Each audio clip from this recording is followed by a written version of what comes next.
There's the biggest meeting for all the central bankers in 2014 happening this week. The Federal Reserve Chairwoman Janet Yellen is ready to commit to her belief that the central bank can keep money loose without stoking the kind of inflation that would raise the cost of everything for ordinary Americans. That is widely held view of Federal Reserve analysts heading into this week's Monetary Policy Conference in Jackson Hole, Wyoming.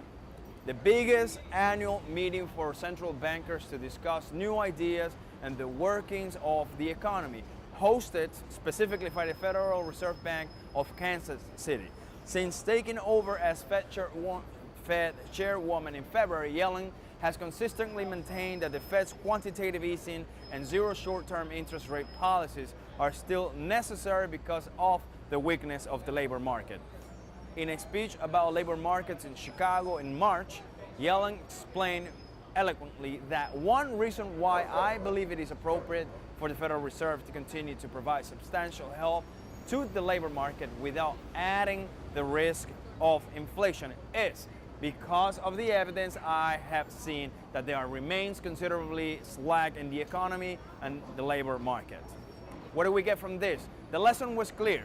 With the unemployment rate high and millions of Americans forced into part-time work or giving up on the job hunt altogether, the risk of too high inflation are minimal relative to the risk of further labor market weakness. Since that March speech, however, the U.S. has added more than 1 million jobs and the unemployment rate has fallen half a percentage point to 6.2%.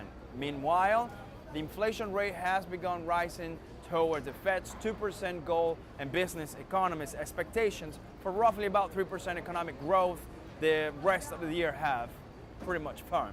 That has led some analysts to suggest that Yellen might be wise to begin signaling that she will start raising interest rates sooner. Currently, the market expectations are for the first time the first increases to come next summer.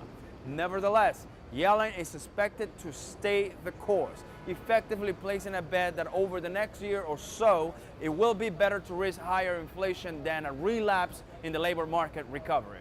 We see little incentive for Yellen to deviate significantly from her past remarks. Thank you.